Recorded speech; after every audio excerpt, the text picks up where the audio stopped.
Lahat. Ayun. Yung evangelist, darating na evangelist, yun yung karga-karga ng apo ko. Uy, alam, Ben, thank you. Ang ganda na lang yan. Opa! Oo. Akala ko doon sa harap, dito pala. Ay, hindi, doon dati. Lumipat dito kasi mas maganda at maingay sa sakyan din eh. Oh. Welcome, Ben. Matagal kitang gusto makasama dito. Yun na pala yung technique. Tara, galing mo. Yun na pala yung technique. Akala ko, mag-umpisa pa lang dun eh. Ito, kantahan ko lang. Wala ba? Kaya-start pa lang. Amen. Tingnan lang, pupuntahan ko muna to. Kakamayan ko muna ang ating brother, Ben. Ito, ano to yung business mo? Ayos kay Agent Tente. Oo, ayos ko ito. Amen. Hallelujah. Dito. Wow. Amen. Hallelujah. Bali, inaikuan kami doon sa sa harap. Mga 3 months. Tapos, so, bigyan ko ng chance mag-open remarks ang ating Sister Charm.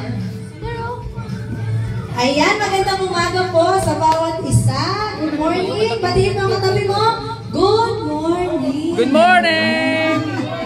Ayan, masaya ako at masaya ang Lord na tayo naririto, ligtas na nakarating sa lugar na ito. Ayan. So, welcome po bawat isa. Unahin na natin si Tito Tor. Welcome, palakpakan naman natin yan. Evangelist. Hallelujah, evangelist. Hallelujah. Grabe, alam mo, nag-pray siya ng gawain kanina. Naalala ko si Papa Ding. Sabi ko, oh God, sabi ko, grabe. Kaya grabe yung Holy Spirit kanina. Nakasama natin kanina. Salamat po, salamat po. And also, Tara, welcome. Hallelujah. Ang siyang sponsor ng ating food trip mamaya. Thank you very much and welcome. And also, Ben, welcome po kayo sa lugar na ito. Palakpakan naman natin. Sir Ben, wow. Anong tiniliver niya? Business? Ano po yan? Kayo po ang gumawa? Asawa niya. Wow. Lalaki po yan sa pangalan ni Jesus. Hallelujah. Ayan po, at ang mga programa po natin sa loob ng 1 linggo, meron po tayong Wednesday, Evangelism. Kaso alam niyo naman ng Wednesday, nagpagyo-pagyo. Grabe, anong bagyo yun? Anong bagyo nung Wednesday? Wine ka ni Ninang pag may event daw. Catering. Ayan, meron ka ng customer. So yan, Wednesday, nakancel lang tayo po, nagbagyo-bagyo at ang mga bata, bakasyon, grabe bakasyon no? Halos 1 linggo, 1 araw lang ang mayroong pasok, Friday lang. Pero thank you Lord at umaraw na ulit. Hallelujah! Matutuyo na ang inyong mga sinampay. Hallelujah! Matutuyo na at Friday, nagkaroon naman kami ng Bible study. So yan, sabi ko sa Bible study, there is no new trick. Walang bagong trick ang diablo sa atin. Ano bang trick niya? Magsinungaling lang sa atin. So dapat alam natin kapag nagsisinungaling na ang diablo sa ating isipan, i-rebuke natin sa pangalan ni Jesus. Hallelujah. At Saturday po, meron po tayong ginanap na ano ginawa natin? Prayer and fasting and meeting na rin po. So yeah. At nagkaroon po kami ng bisita si Brother Arturo, nakasama na si Turo. So, in-invite kasi namin siya na magturo ng Arnis. Nagtuturo pala siya ng Arnis. Si Turo ay nag-volunteer dito, magtuturo siya ng Arnis sa mga kaysayon. Mga bata, ngayon, open yun, libre. Siya ang magtuturo. Punta siya dito. Siya pupukin ko pa. Oo, pupuk. Dami ko. Baka naman maturuan mo mamukpok yung bata. Hindi. Kasi may kasamang disiplina pala yun. Ang ano yun, Arnis exercise yun. Ayun sa katawan. So good po siya sa mga bata. Uwian na ba? Uwian na? Uwian na daw. So yan, ayun, thank you Lord. Makapag-usap kami nila Turo na kung kailan siya mag-i-start. And good po sa ating mga bata, lalo na ngayon, yung mga bata natin puro gadgets. Ngayon, at least meron silang physical workout and activity. So yan, maganda po kanyan. Kaya welcome po yung mga kapitbahay na nakakarinig. Welcome po yung mga anak. Libre! Walang bayad! Ayan. At Sunday po, yan, 9 a.m. to 10 a.m. Meron po tayong children. At 10 onwards hanggang 12, dyan po nagsisimula ang ating service for praise and worship, word of God. So yan, maraming salamat. At tinatawagan ko muli ang ating pastor dyan para sa ating offer or heat. Thank you, Lord. Napakadaming blessing ang binibigay ni Lord.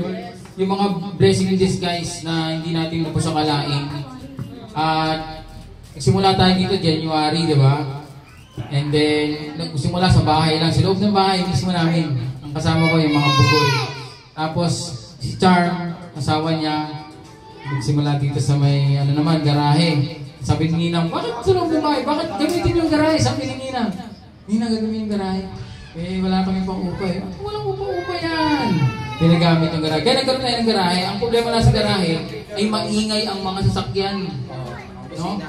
So, nung kami ay nag-prayer dito, sabi ni Ninang, bakit hindi natin gawin? Dito na lang. Itong tarpaulin, lagi ko dyan, may kartina. So, darating ang panahon, ang gawain ng Diyos dito sa lugar na to, lalaki to, hindi niyo mapipigilan to.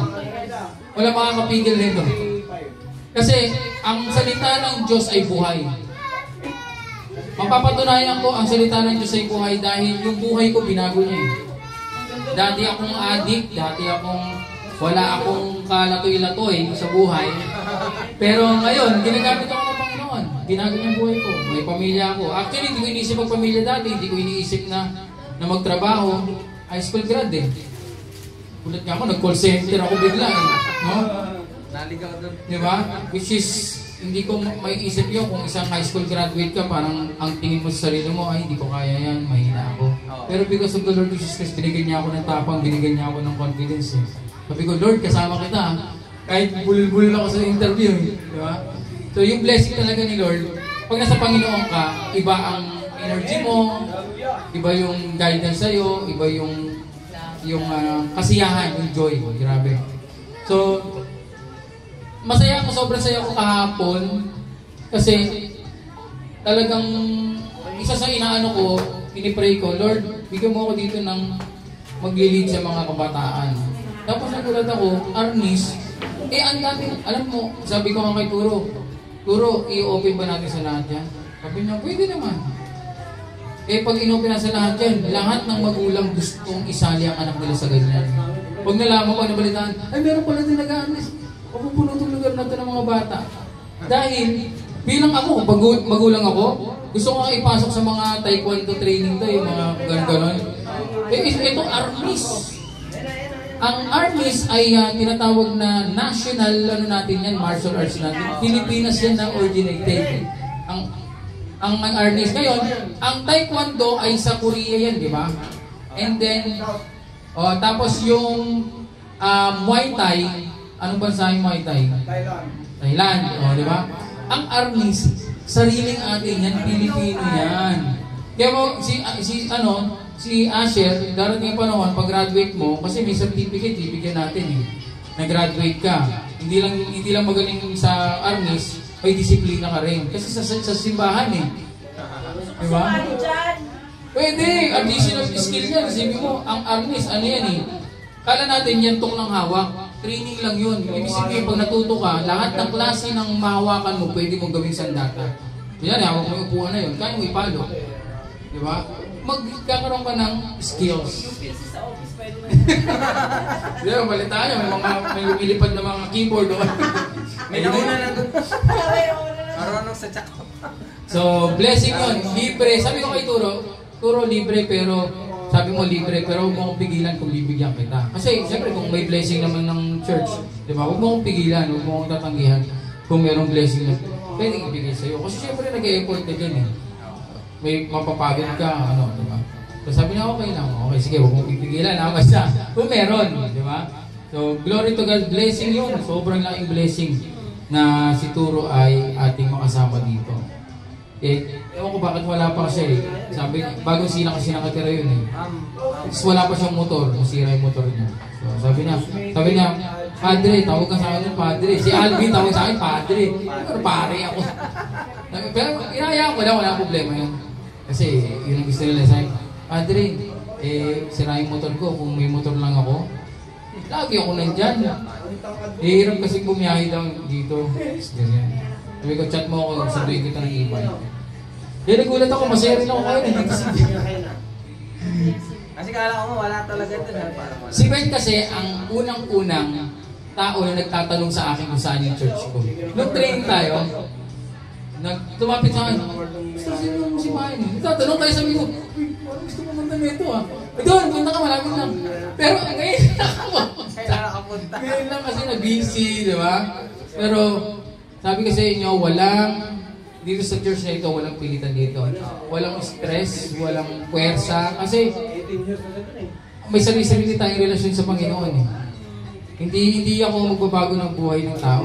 Si Jesus Christ pa rin. Basta ako patuloy lang ako dire-diretso. Yeah, prayer na magsama-sama. Sabi ko nga, mayroon naman ni Yaya, sabi, papupuntahin mo ako dyan, gusto mo lang akong maging born again eh. Sabi ko, baka pwedeng gusto ko daw pupuntahin para magkasama muna tayo. Huwag muna tayo sa pagiging born again. Yung magkabanding lang. Gusto ko na makasama sa lugar at magbanding tayo, magkuhan. Hindi ko na iniisip na gawin kitang born again, si Jesus na bahala doon.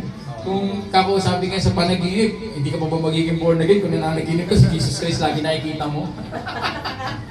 Di ba? Si Jesus na bahala doon. Ako, gusto lang kita makasama dito. Ang isang pakay ko lang, gusto ko maging kaibigan ka at maging pamilya tayo. Yun yung pinaka-importante doon. Yung pagiging born again, nandyan yan eh. Pero yung importante, yung relasyon. Yung relasyon ang pinaka-importante. Kaya, glory to God. Ang ating gagawin ngayon ay magbibigay tayo. Yung ating offering envelope ay mayroong picture. Yan. May picture ka na ba? May picture ka ba, Ben? Wala pa. Kaya ko kulang ka rin yan. Mag-shot ako. Mag-shot. Kaya may picture. Nasaan na sila? Nagluluto. Okay, silipin. Dami kong pinaluto. Yung pinalutos ko. Tawa. Kasama ni Kuya. Pati si Shark tumutulong na doon. Si? Shark? I'm going to start. So, ito, magbibigay muna tayo dito, Tor. Taas natin, pipray natin. So, sabi dyan, each of you should give what you have decided in your heart. To give not reluctantly or under compulsion. For God loves a cheerful giver. Let's pray.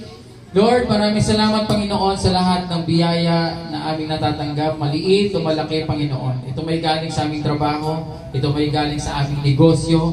Lahat ng blessing na natatanggap namin ay sa iyo, Panginoon. Hindi dahil nagbibigay kami, dahil kailangan mo yung pera namin, hindi ganon. Dahil ikaw may-ari ng lahat, hindi mo kailangan ang mga munting salaping ito. Ngunit, kaya mo kami tinuturuan magbigay, sapagkat sabi mo sa iyong salita, ang magbibigay ay tatanggap. The more you give, the more you receive. And you are teaching us to give. Maraming salamat, Panginoon. Patuloy mo kami turuan na magkaroon ng puso mapagbigay. Hindi lang sa gawain, maging sa ibang tao. Ay makapagbigay kami ng walang halong pag-iisip na kung ano man. Sapagkat ikaw ang tuturo sa amin. Salamat, pagpalain mo ang mga magbibigay ng siksik-liglig at umaabot ng pagpapala. In Jesus' name, we pray. Amen. Amen. Sige po, bigay po tayo.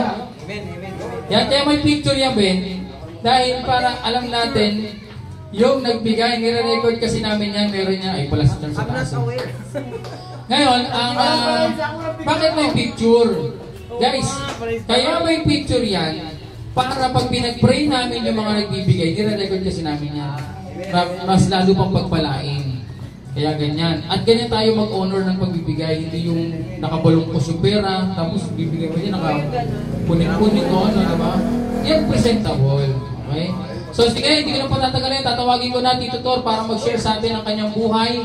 Ito pong tito ko na to ay kapatid ng aking ama na si Bishop Ricardo Carpio.